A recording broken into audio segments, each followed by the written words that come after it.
ഇവാഞ്ചലിയും അനുദിന സുവിശേഷ വിചിന്തനം. ഓഗസ്റ്റ് 25 ആണ്ടുവട്ടത്തിലെ 21-ാം വാരം തിങ്കൾ.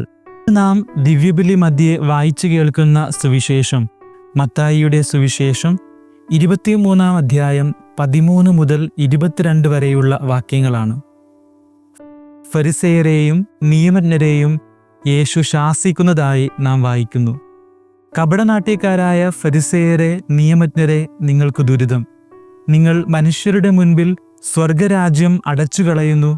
നിങ്ങൾ അതിൽ പ്രവേശിക്കുന്നില്ല, പ്രവേശിക്കാൻ വരുന്നവരെ അനുവദിക്കുന്നുമില്ല.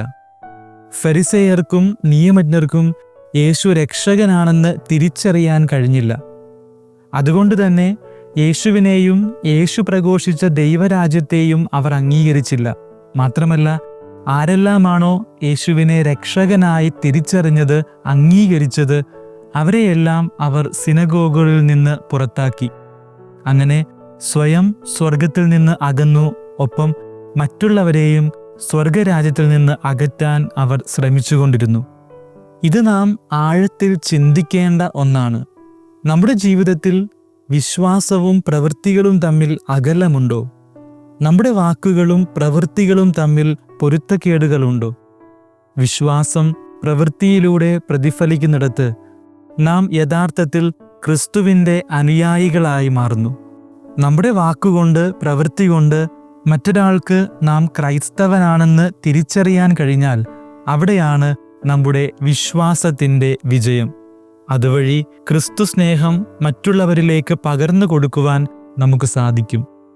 യഥാർത്ഥ ദൈവാനുഭവം സ്വന്തമാക്കുന്നിടത്ത് അന്ധമായ വിശ്വാസങ്ങളിലേക്ക് നാം വീണുപോകില്ല. മറിച്ച് ആഴമായ വിശ്വാസത്തിലേക്ക് നാം കടന്നുവരും. വിശുദ്ധ ജോൺ പോൾ രണ്ടാമൻ പാപ്പ പറയുന്നു, ഭയപ്പെടരുത്, ക്രിസ്തുവിൽ വിശ്വസിക്കുന്ന ഒരാളെയും അവൻ ഒറ്റയ്ക്കാക്കില്ല. കാരണം ആന്തരികമായ ജീവിതത്തിൻ്റെ ശക്തി സ്നേഹമാണ്. നിയമങ്ങൾക്കും ആചാരങ്ങൾക്കും പ്രാധാന്യമുണ്ട്. പക്ഷേ അവയിൽ യേശു പഠിപ്പിച്ച സ്നേഹവും എളിമയും കാരുണ്യവുമൊക്കെ ചേർത്ത് വയ്ക്കുമ്പോൾ ഒരു പുതിയ മനുഷ്യരായി നാം മാറും. വിശ്വാസം പുറം ചട്ടകളിലോ ആചാരപരമായ പ്രവൃത്തികളിലോ മാത്രം ഒതുങ്ങുന്നതല്ല. ഹൃദയത്തിൽ സ്നേഹവും എളിമയുമില്ലെങ്കിൽ നമ്മുടെ വിശ്വാസ ജീവിതം വെറും കാപട്യമായി മാറും. ദൈവത്തിനു മുന്നിൽ വിലപ്പെട്ടത് പുറത്തുള്ള ഭംഗിയല്ല, മറിച്ച് ഉള്ളിലുള്ള വിശുദ്ധിയും സത്യസന്ധതയുമാണ്. വിശുദ്ധ മദർ തെരേസയുടെ വാക്കുകൾ ചേർത്ത് വയ്ക്കുമ്പോൾ നമ്മൾ ചെയ്യുന്ന പ്രവൃത്തിയുടെ വലിപ്പത്തിലല്ല, അതിൽ എത്രത്തോളം സ്നേഹം ഉൾക്കൊള്ളുന്നു എന്നതിലാണ് പ്രാധാന്യം. ദൈവത്തോടുള്ള നമ്മുടെ ബന്ധം ആത്മാർത്ഥമായ ഹൃദയത്തിൽ നിന്നുള്ളതായിരിക്കണം. നമ്മുടെ വാക്കുകളും പ്രവൃത്തികളും ഒന്നായിരിക്കണം. നാം മറ്റുള്ളവരെ ദൈവത്തിലേക്ക് നയിക്കുന്നത് സ്നേഹത്തിൻ്റെയും സത്യത്തിൻ്റെയും വഴിയിലൂടെ ആയിരിക്കണം. നമ്മുടെ ജീവിതം കാപട്യത്തിൻ്റെ മറയായിരിക്കരുത്, മറിച്ച് യേശു പഠിപ്പിച്ച വചനത്തിൻ്റെ പ്രതിഫലനമായിരിക്കണം.